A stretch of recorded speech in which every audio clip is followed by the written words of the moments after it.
It's 7:30. Good morning, I'm Ian Crouch with Hunter News. A former bikie has been found not guilty of attempted murder following a shooting in the Hunter Valley 3 years ago. The jury acquitted Grant Welsh of shooting Gladiators president Frank Vandercroft as he rode through North Rothbury in 2012. Welsh was accused of carrying out the shooting as an act of revenge after a falling out with the bikie club. The jury taking less than an hour to reject the evidence of a secret witness who claimed he was with Mr. Welsh when shots were fired from a passing car. Gloucester councillors are calling for the removal of no stopping signs erected in 2014 when tension between protesters and AGL was at its peak. The signs were put up amid concerns protesters could block the roadway. However, the site has since been shut down, pending investigations into possible chemical contamination issues. Mayor of Gloucester, John Rosenbaum, is calling on the government or AGL to pay for removal of the signs. It's a state significance development. Council doesn't get involved in approving that development, and if we were the approval body and if the developer wanted signs of any sort, where there was no stopping sign, they would have to pay for those signs. And I can't see why our ratepayers should be doing that when really it's not our call.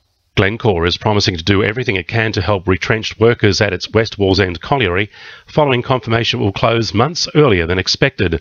Around 300 staff will need to find new jobs when operations wrap up in mid-2016, with the company blaming poor coal prices and the low Aussie dollar for the early closure.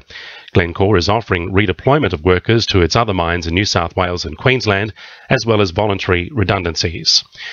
New South Wales Fire and Rescue will undertake a hazard reduction burn from 9:30 this morning at Kilburn Bay.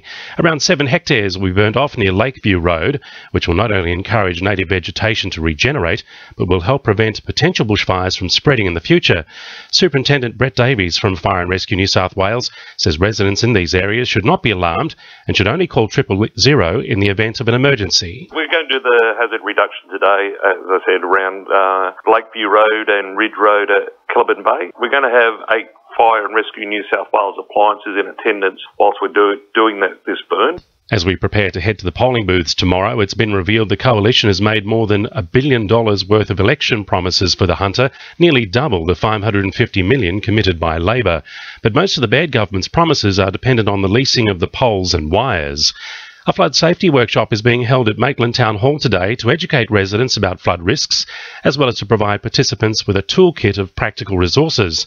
The workshop will utilise real-life flood warnings to demonstrate how the community should act in the case of a potential flood. SES Community Engagement Coordinator Amanda Hyde says the workshop will increase the community's awareness of future floods. Not only will participants of the workshop learn about the local flood risks, they'll also learn about recent major flood, what kind of evacuation notices they would expect in the next major flood. Now with sport, Georgia Moylan. Newcastle Knights skipper Kurt Gidley is stepping down as the side's resident goal kicker.